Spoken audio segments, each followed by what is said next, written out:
what you gonna do when the work day comes? Well, I can tell you one thing. I'm glad that I don't live out with Beth Fukumoto Chang and David Chang. I'm glad I'm not their roommate, because an hour and a half coming in here from there is like totally unacceptable. What are you going to do? You know, they say grin and bear it. Smile, things could get worse. Beth smiled, the sure thing got worse.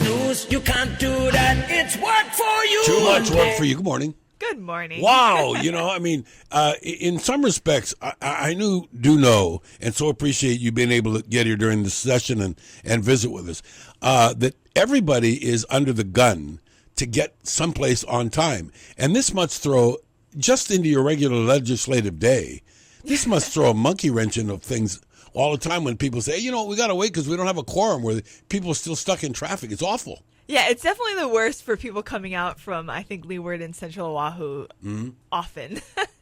There is no other way to rationalize and talk about the need for mass transit. And I know that this is a big issue, but there are a lot of concerns. And I know that the state is working on having to be the backup plan for the city in the case that this thing doesn't work. Is it scary, do you think? I mean, you know, it doesn't look like the numbers are working. I know we need mass transit, but is this project going to work out? The numbers aren't working right now. I'll say that much. I think they're trying to make it work, but I think they've kind of reached a point at which they're not going to be able to. We have to, the city or the state will have to do something, and none of our options are great. I do know that there is a great concern, just as there is in the solar industry, to get some sort of tax incentive for people to do the transit-oriented development that everybody's talking about. Yeah. Is that the carrot at the end of the road for this? That okay, maybe this thing's going to cost us an awful lot, but it's going to provide a lot of jobs and a lot of development and housing. I think it's created a little bit more of a push for development than we've seen in Hawaii in a long time. So I do think but that means is credits, a bonus. Yes. Yeah. So I think that helps. Mm-hmm. But I don't know that that's going to just automatically make it sustainable either. Okay. Before we talk about specific bills, and there's a bunch, by the way, this week that are coming up that we really need you to pay attention to Beth and me and let your legislator know how you feel on this. I saw a story earlier today. And this is about the yo-yo effect of gas prices going up and down and everything all over the place. And any number of states and counties that have taxes on fuel that are per gallon. Mm-hmm. And I'm not sure that it really affects things, because no matter how much the price of gas is or isn't, doesn't that entity get their share no matter what? I mean, their portion doesn't get smaller when the price goes down because they get so much a road mile or whatever. Right. So one of we call it the barrel tax. That's the one the state touches the most, and that's 15 cents per gallon or $1.15 a gallon. I forget exactly what it is. $1.15. $1.15. Yeah. I think we increased it 15 15 I'd be filling cents. it up. Yeah, the last time I checked. But yeah, so that's per barrel. So it kind of doesn't matter what the price is. It's not a percentage. Some say that when the price goes down, we use more, that we'll take more trips, we'll do more driving than before. Yes. But yet, it seems, though, even though that's the case, that's the golden cow. I mean, just like the GET keeps getting attacked. How many bills are dealing with nudging the GET this year? Quite a few, from what I understand. Yeah, we haven't actually hit any in the House yet. Mm-hmm. So I know the Senate's talked about a few, but there definitely is one or two floating in the House that I think in this next week we're going to see. The next 2 weeks we're going to see the Finance Committee probably tackling a little bit more. There was a time that we got to vote on the UH's autonomy. It was back in 2000. Uh-huh. And since 2000, this Board of Regents has been autonomous. They've been able to... Yeah. It's... Even though, and I don't think people really understand... ultimately, the legislature is responsible for the university. Right. But they let this Board of Regents, do an awful lot of stuff. It looks like there's a bill, front page of the local section this morning, bill seek to change UA's autonomy in both branches. Yep. What seems to be your feeling about what's going on at the House level? Does this look like something that people are, honestly or even optimistically, paying attention to? Yeah, I think there's been a lot of frustration with UH. I've been in office this is my third session now, and every year there's been a lot of anger at UH, and they will continue to come back for money. And I think there's a sense at the legislature that if we're going to have to continue to give you money, then maybe you shouldn't be completely autonomous because you're not financially autonomous. Yeah, well, I mean, things like the Stevie Wonder blunder and all of this other stuff. But it surely must go around the halls of the ledge in both the House and the Senate that, hey, wait a minute, why are we bleeding so much money? Why is it that we have to pay, we hire somebody, then we have to pay them out and hire somebody else? It's horrendous. Yeah. Yeah, and I was there. I was at UH as a student when the Dobell situation happened. Yeah. So that was the first that I really remember well. But certainly there have been others since then. It seems to me that we haven't hit too many home runs. We've been foul balling a lot, and the latest thing is this fear how much money that may have to be paid to the basketball coach Gib Arnold. And you can't blame Gib Arnold. You have to blame the system for allowing this sort of abuse to happen. Oh yeah, and it's whoever's dealing with the contracts really. That's a contract issue. Yep. Well, how much relief was it for you to find out that things have finally broken on the West Coast and that the ILWU and the PMA were able to reach agreement and we dodged a bullet? Oh yeah, and I think it was high time that the labor secretary went out there and we started having some serious talks. So I'm very glad that they worked it out. By the way, speaking about working things out, you're sending an email and you can't do that. If you want to chat with Beth about any particular bill or issue, or if you got questions or comments, you got to call. It's 296-KHNR. That's 296-5467. The reason why we don't take email, and even from you regulars, and you know why, it's we don't want to be accused of stacking the deck or front loading a program so that we have no agenda. What we do is we just talk about stuff. And the interesting thing is I don't want to say it's a lame duck session because it's certainly not here in Hawaii.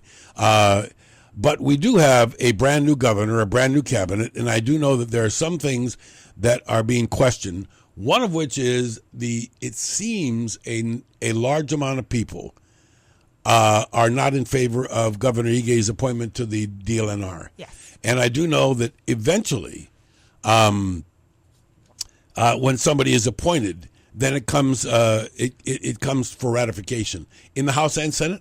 Just in the Senate. Just in the Senate, and yet you must still hear. Oh yeah. And then be able to talk to the senator in your area. There seems to be. I don't recall that much concern over an appointment than I've seen over this one. It's been a while. I think the judiciary appointments and judicial nominees are usually the most contentious. Sure. But this one definitely has raised some red flags for certain activists, as has his recent appointment to the state house to fill Representative Melly Carroll's position. Yeah, and that, being a sad thing because Melly knew. I mean, she made her decision and her announcement, and shortly thereafter, passed on. Yeah. It is true that there was some concern, but it is obvious that isn't there a short list?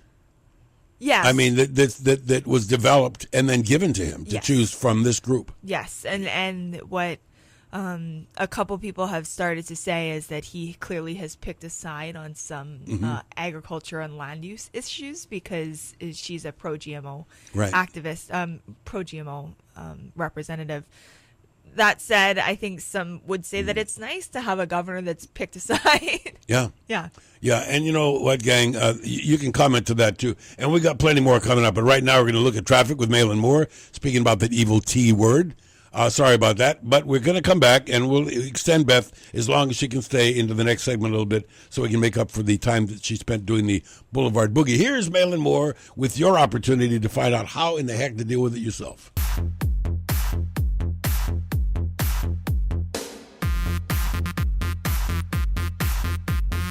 Okay, so all you're trying to do is butt your way into the work, one lane to another, changing it all around the place. We're visiting with Beth Fukumoto Chang. She is the GOP minority leader in the House, and the House is a busy place for the session, which is actually moving along at sort of an interesting pace. And I don't know if people really understand how the thing works. For instance, how are we doing in the session? How long is before the changeover? So in this session, we just passed a huge deadline, which is the lateral deadline, meaning that any committee, any bill that had more than one committee to go to needed to pass all their committees except Or the go. last one, Yeah. or it's dead, which means that about half the bills died on Friday of last week. So the next couple weeks, we're looking at primarily finance hearings, and basically end committees: judiciary, finance, consumer protection. After that, the bills will cross over to the other house. Okay, now please explain, for those that don't understand, a bill has to be looked at every which way but loose. Yes. I mean, it has to have its merit of, is this even meritorious? Does it deserve to even be a bill? And then maybe, is it legal? Judiciary? Right. And maybe, is it, do the numbers work? Can we afford it? Right? So a bill's got to go through a pretty good dog and pony show for a while. Yes, and in a perfect world, the Agricultural Committee would look at the agriculture impact. Right, exactly. And finance would look at the finance impact. It doesn't always work exactly like that, but basically it's the way it's supposed to, and bills should be looked at probably 2 or 3 times at least before they pass. I think it's sort of interesting, and your comment would be important because of this. How different is this year? I mean, I know that probably it's harder to answer because your experience level has increased. I mean, you've been around a while now, so you know the reality of, okay, this one's Mickey Mouse or this one's going to happen. Yeah. I'll get interested in that. I was worried that we were going to have like a very slow and unproductive year, and it looks to me as though there's a lot of stuff on the table. Yeah, I started off thinking it was going to be really slow, and it just, a lot of issues just sort of popped up at the last minute. Or ended up being a little bit more contentious than I thought they would be. Something like medical marijuana dispensaries, I thought was sort of a done deal. But as the bill's moving, changes are being made, and changes that some people really don't like. Yeah, you know what? I'm glad you brought that one up because we had a lot of pushback on that here. And most people seem that are, maybe it's because maybe most people are not, prescription marijuana users. Most people are not, very few are. Yeah. But they're all saying, hey, look, why does this have to be as convenient as a Starbucks? I mean, why, and why is there going to be a fee that if somebody wants to do it, and doesn't that create the opportunity of, maybe hanky-panky? And I know you've heard all of those things. What was this number settled on? Just the sheer amount of people that are getting prescriptions, or what? I think that's what we're trying to figure out. The 26 was recommended, I believe, by the task force, the medical marijuana task force. That included medical marijuana patients and others. And I think that's where some of the numbers are coming from. I am hearing from a number of legislators who feel like 26 as a minimum is odd, maybe as a maximum. Yeah, see, I think the consensus was here. Hey, look. This is not a surprise that you have this prescription. Right. So you don't need to have a conveniently on every corner. You can get your preparations 2 weeks at a time or a week at a time. You don't need to be running down to the pot shop, to get your whatever it is. Right. Why not 1 per county, 2 per county? Depend on, there's some counties need more probably because of the size and the geographic locations. But one guy said, what they ought to do is have less of them and a bonded delivery service where somebody can get online, get verified, get what they want, go to this dispensary once or twice a year and get their stuff delivered. But there are any number of people that are worried about temptation. Are you personally satisfied that if it were dispensed out through this franchisee thing, that it would be checks and balances of some? I think we're having to regulate it closely right now. If the federal government was to legalize it, which they are considering, if they were to legalize it, it would be much more difficult to keep our regulations in place. I think what's moving through the House now is trying to make sure there are regulations, but hard to say. Okay, you know what? Before we go on to more bills, I need to spend a couple of minutes, and we should have right off the bat. I did get one email, and I will accept this one because it's interesting. And it would say, would you please ask Rep. Fukumoto what she thought of the Lincoln dinner? I was, first of all, it was standing room only. It was sold out. Yeah. It was very, very great response. And I don't know about you, but not only, I was blown away by Senator Jeff Flake. This guy was terrific. Yeah. Yeah, I thought it was good. I think Pat worked really, really hard to get a good crowd there. So did Barbara Marmoto. I think they, dug deep and did a great job raising money for the party. And it was a fun event. It was nice to see so much participation. I can't believe to tell you how impressed I was, not just the Senator Flake, but some of the newer people. I mean, we were saying this about you a couple of years ago. Now you're a veteran. But we really actually did have some young people. And I think, too, that some of the older people in there, some of the older conservatives and Republicans, are realizing how important the passing of the baton is and younger people are.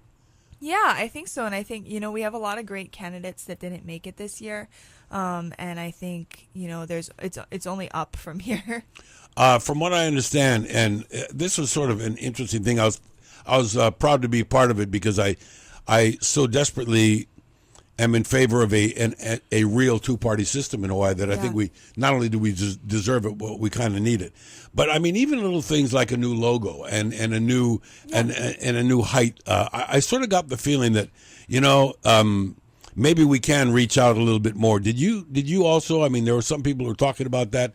Charles Dejoux, for example, saying, "Hey, isn't it time that we think of having somebody in Washington? Look what's happening." And Senator Flake said the same thing. Mm-hmm.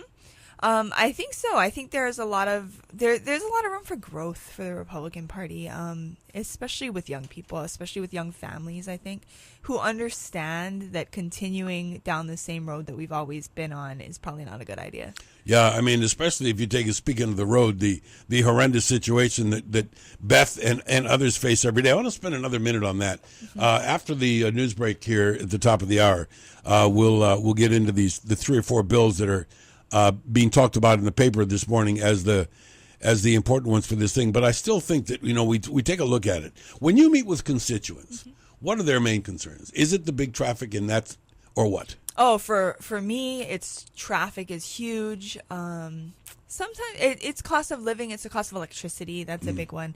Those are the big issues, things that hit them every day. That's what I almost called Hawaiian Electric to say, is this for real? Yeah. Because my bill took, an unbelievable reduction. Now I'm crossing my fingers because as we speak, the price of barrel is going up. Oil prices. So here it goes up again. Yeah. But it seems to me people don't understand.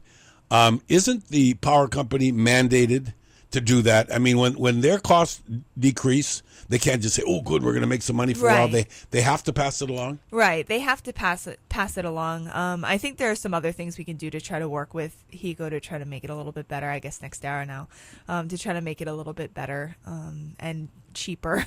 Oh, on that subject, mm-hmm. There is a big pushback now of more people wanting to speak against this merger.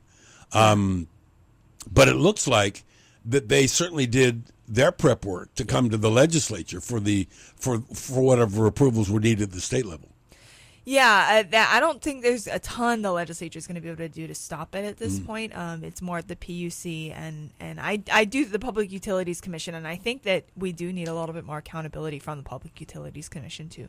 Yeah, and that being said, they're the ones that are supposed to be the quote the buffer in between us and the big bad monopoly, right? It's inconceivable.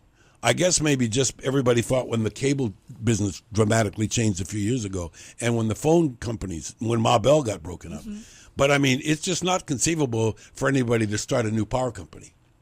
I think it depends. If you want to allow wind energy to sell directly to consumers, mm-hmm. If you want to allow geothermal to sell directly to consumers, that can actually open up the power companies to and create new power companies. Yeah. Now that would be true in the case of, say, on the Big Island for geothermal. Yeah. That a geothermal, but maybe it had been so cost prohibitive in the past mm-hmm. because it was so much more expensive than fossil fuel, but fossil fuel kept going up in value, right? Yeah, we have to diversify the way we collect energy. Yeah. What about the big push to LP? I do know that Senator Flake made mention of that. There are some people that are just diametrically opposed to it, but people that realize that it's a little bit cleaner burning. Is the House, you think, and maybe even the Senate, looking at saying, oh, okay, we have to relax our thinking a little bit to make the mandates? We have to have this bridge fuel, and maybe LP is the way to go? No, I think there are definitely people, a number of Republicans that would like to see us do that. Representative Thielen is actually very against that, so it's interesting. But people are concerned that instead of pushing for solar and other things, we're going to just focus on another fossil fuel, and that's the biggest concern. But I think it could be a bridge. The other thing that wags its tail, and it seems to be talked about a little bit more, and like I said, in a few minutes, we're going to get into this at the top of the hour, is the Jones Act. Are there any bills that deal with changing our opinion about maybe a waiver? There should be some resolutions coming out. We couldn't do it in a bill. It would have to be at a federal level. So. All right, and we'll take a look at that when we come back after the top of the hour news break. Mike Buck on AM 690. The Answer. Okie doke. It's Big Square Building Monday. During the session, we try to present as much as going on as possible. And Representative Beth Fukumoto is here. And Beth is the minority leader for the GOP in the House. And we've already had a nice little recap about the Lincoln dinner. And now we're going to turn a little bit and talk about some of the issues. And just before the break, Beth, we were talking about LP and maybe it being sort of a bridge or something. And you said that there are some Republicans that feel that way, but some that just say we have to be firm because we need to complete the changeover and be a lot more independent. Yeah. However, the reality, first of all, let's take a call because we have somebody that knows about this a lot. He's a regular contributor, particularly in things about energy.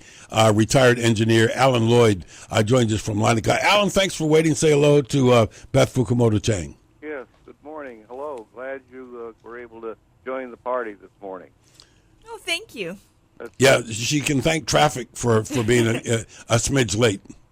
Well, there's a comment that came up on one of my favorite subjects, which is LNG, liquid natural gas. Liquid, why? Because that's how you have to ship it. You refrigerate it to get it here. And this is the best opportunity that has really ever hit electric utilities in the state of Hawaii, is to get access to LNG. It is far and away the cleanest of the fossil fuels, and it is one that the United States is the world's leading supplier of LNG, and it is very, very attractive from a price point of view. And by the way, the first week of this year, the Weather Bureau recorded the coldest temperature ever at Honolulu Airport Weather Station. So with that in mind, you brought up something about having wind sell directly to customers. Mm-hmm. Well, how would you do that? Because wind is not available all the time. For example, when Hawaiian Electric had 3 turbine generators have a problem, had to momentarily or for a short period go to rolling blackouts, there was very little wind energy available at all during the time. Alan, you know what, Alan, I want to provide you a forum here, but not a platform, so I'd rather you ask a question of our guests related to what you're talking about. Yeah, that's the question. What is the question? How could wind sell directly to utility customers? Or geothermal, for that matter, right? Well, geothermal, you have to get it here. Geothermal, you could have a very separate geothermal company on the Big Island that could, you could make a deal with the geothermal company to provide so many kilowatt hours per month and then pay Telco to deliver it. The legislature is actually talking about allowing microgrids to allow geothermal companies to not have to connect through Helco, as well as wind companies that maybe, whether it's on Molokai or Lanai or somewhere else. But what about addressing his concern about when there's no wind? What are the people that are relying on that for power do? Right. They would basically need to. Well, they're one is the battery generators the batteries have had a little bit of a problem. So what would have to happen is they'd have to connect to multiple things, or whoever the wind company is would have to also have an additional source, so that they'd be providing something else in addition. Alan, Because I think that's true. It couldn't just be wind. Alan, let me ask you from an engineering standpoint, because I want to move on, but I want to make sure that we cover this. Let's say that you're right, that when the wind goes up, the wind goes down, it's not as reliable. What about a switch? Like, you go from a switch in your car these days from electric to gasoline. Couldn't that accomplish it? And wouldn't the power company still be obligated to sell me a little bit instead of a lot? Well, that would take it a lot of cost to install such a thing. And by the way, your guest made a reference to microgrid. What does that word mean to her? And I've heard it, but I've never heard it defined. Okay, what is that? That's It would system of essentially, smaller grids. right, be creating a system of smaller grids. Yeah. Yeah, but does that mean putting a second set of power poles down the street? Or underground, I would think. That's terribly expensive. Yes, it would be up to the company, correct. Alan, it is a dilemma. Thanks very much for your call. I think that's been the concern, Yes. that a lot of these things were. But you said the magic word a while ago. Even Alan would agree from previous conversations we've had. The real key to all of this is our ability to store during the day what Right. we make that we can't get at night, or wind or whatever else. Yeah, right, depending on what technology you're using. See, some of us that are a little bit older say, well, we don't have it yet, so when are we going to have it? And some of us that are younger might say, hey, don't worry, it's coming. Aren't there enough minds in this world working on the storage of alternative energy power? Yeah, I think the very fact that the legislature is just starting to talk about retail wheeling or creating microgrids and being able to sell directly to consumers is a conversation that has been needed in Hawaii that has not taken place, but has taken place across the country. So, you know what? I think one of the things might be here that we are so unaware of the rapid changes in technology that drive this stuff. I mean, look at what you talk about, and that's like crowdfunding and all of these different things. It just never existed Right. a decade ago. Nobody would have believed you could even talk about something like that, right? yeah, absolutely. I think a lot of these things, especially in the clean energy realm, are rapidly changing, and improvements are coming. Yep. Just hopefully we'll all be around to enjoy them. A couple of things. There's you mentioned that on Friday, a bunch of bills dropped dead. Yeah. And so those that are going forward, some of them are going to be discussed today. And I was looking at all the different things that are going to deal with our growing concern about healthcare, and that this connector thing now seems to be bleeding. I mean, I don't know if it is the answer, and yet it's a federal thing. We spent like already $110 million or something like that of most of it. What's happening with that? I mean, is it being looked at? Are we going to continue? Do we need it? It depends on who you ask. Some, like HMSA, have come out and said that we don't need it. We could just go strictly on the federal plan.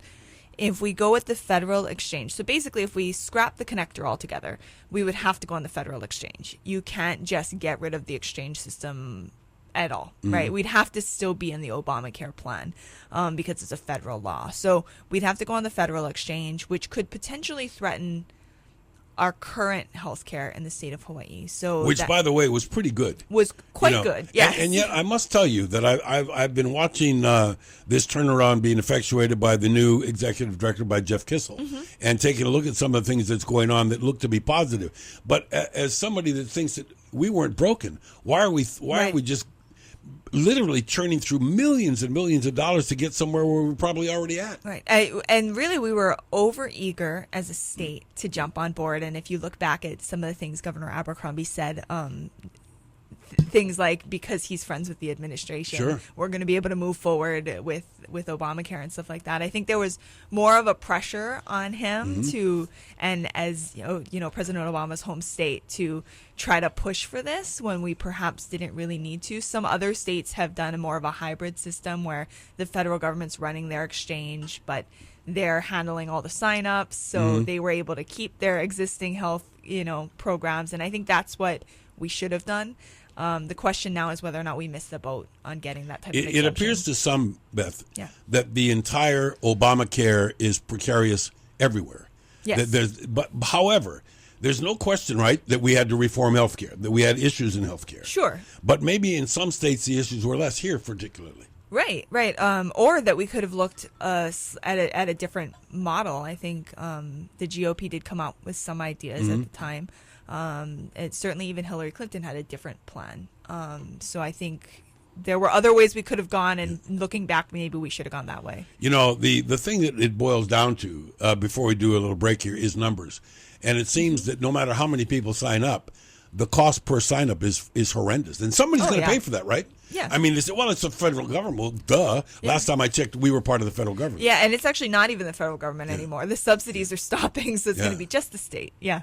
More to come, including your opinions and your thoughts if you'd like to join us. 296-KHNR is the number. That's 296-5467. Right now it's 8:15. Malin Moore. This is Mike Buck on AM 690, The Answer.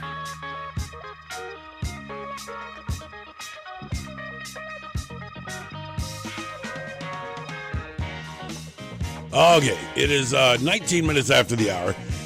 Beth Fukumoto Chang is with us, and we're talking about some of the things that are coming up that would require your attention and, more importantly, your input. And we ask Beth this every week, and it becomes more and more important, and it's actually, in many respects, and maybe you can explain a little bit, it's actually a lot easier to communicate your concerns or desires, support, resistance or whatever, because of, I want to say, technology. Even though we're spending $80 bazillion on technology right now, it seems like at least it's putting us in touch.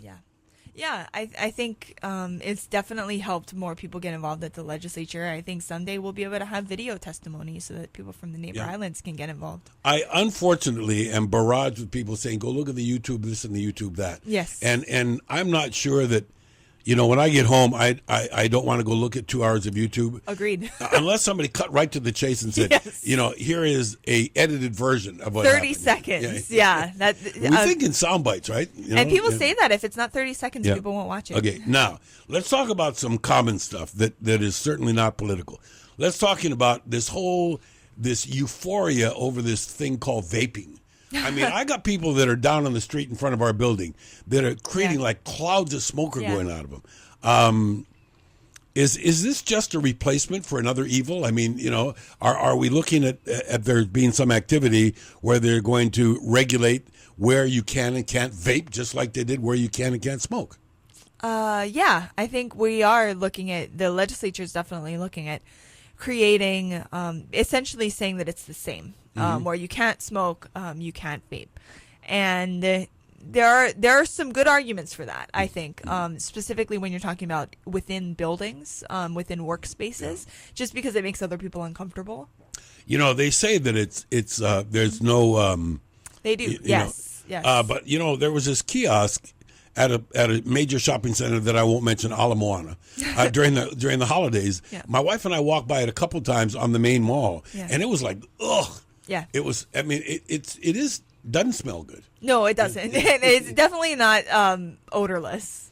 I was watching somebody on a video at the ledge, and I guess they went outside to vape and come back in. It is pretty hysterical. What's at the House level? Where is that? What? Is there just one bill that we're looking at there? No, we've looked, and I couldn't even tell you how many are alive still, but we've looked at probably 5 in the Health Committee. Some passed, some didn't pass, so still moving.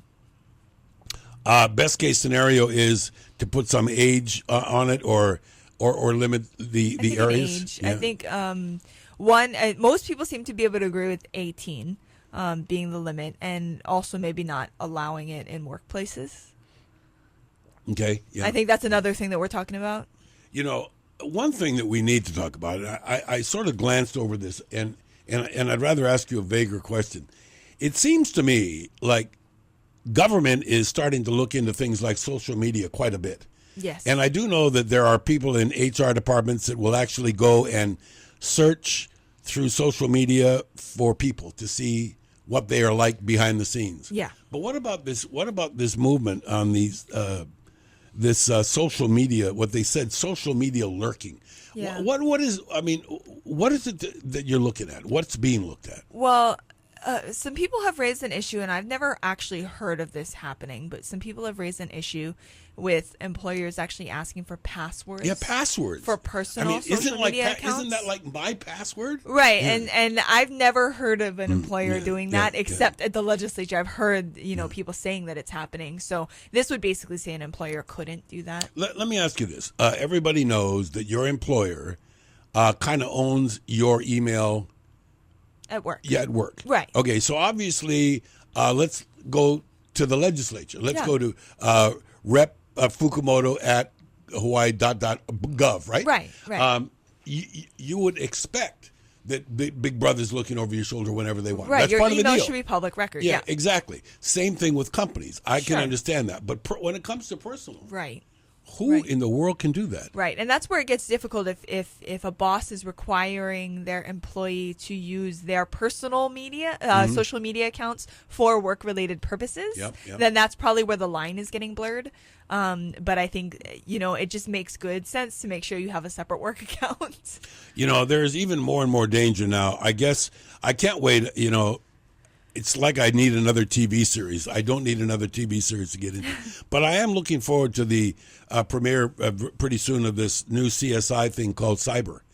I don't know if my generation really is aware how fragile their being is online. Yes. You're- I don't think my you're hip. generation is that aware of it either. Yeah, actually, really? I think Wow. we're too used to it. We're too used to just always being there and access to everything all the time. When somebody says at a party, "Hey, okay, small picture," and boom, and then somebody posts that picture right away. Yeah. And you got somebody with a drink in their hand or maybe a wardrobe malfunction or whatever, yeah. and all of a sudden it's out there. I mean, people are outraged about some of this stuff. Yes, and it can be difficult, right? I mean, I was actually at Lincoln Day dinner the other night, and somebody grabbed my picture, and the person next to me was holding a glass of wine, and I've been trained to notice those things. Yeah, of course. Yeah. But not everybody is that aware of it. Yeah, it's. Let me tell you, gang. This whole deal is the next big deal. I mean, I don't think that we understand how quickly things change. And let's also talk about when people, when like the president tweets something. I mean, I don't think that there's some generations don't really understand exactly how powerful this is and how quickly the word spreads. Yeah, we were at the Milani Carnival this weekend. Yeah, I was going to ask you if you guys went there. Yeah, I was certain so you did, Representative Matsumoto and I dress up like Anna and Elsa from the movie Frozen. Okay. And Frozen. so Oh, we there get you go. hordes of little kids following us, which is wonderful. But there were a lot. I heard, all my friends knew I was there because they were seeing their friends posting pictures of me dressed as Anna. So I think and it's instantaneous. People know where you are. I didn't think that I'd ever be excited on getting Facebook stuff from friends every meal they have every day. Oh, yeah. Whether it's, but I think that we're sort of getting away from that a little bit. But but everybody's already saying, what's the next Facebook? I mean, Facebook is starting to get pretty commercialized. Yeah. Do you notice that? There's Very a lot much so. The advertising is increasing. Twitter's Instagram really is the next Facebook. And Instagram's already, a lot of people are getting on Instagram, so that's on its way out. But Instagram is probably what most of the younger kids, when I talk to high schools, I always make sure to tell them first, make sure you check my Instagram. Wow. Because they're not necessarily going to be on Facebook. There's no way that somebody running for office or running for anything anymore can get away without somehow saying somebody better take care of the social media part of things. Certainly not for a statewide office. I think for some of a number of my colleagues at the legislature don't do social media all that well. I think it's probably just depends on your district. Sure. Yeah. You have a bedroom community, it's small. Yeah. And there are people that are now saying, look, we have another problem, and let's talk about this one to see if this is the way we can finish up on an up note this morning. Not that we always don't, but anyway, there are any number of kids and parents that are saying, by the time my kid gets out of college, the student loan debt is so big they're never going to be able to buy a house. I know that in your neighborhood, this is number one. Yeah. But here's the question, and that is there is a move underway at the city level to increase the ability of people to put either ohana or income units on their properties. Your area, lot size is smaller than in other areas, and this may be a factor. What are you hearing from your constituents about this ohana or income cottages?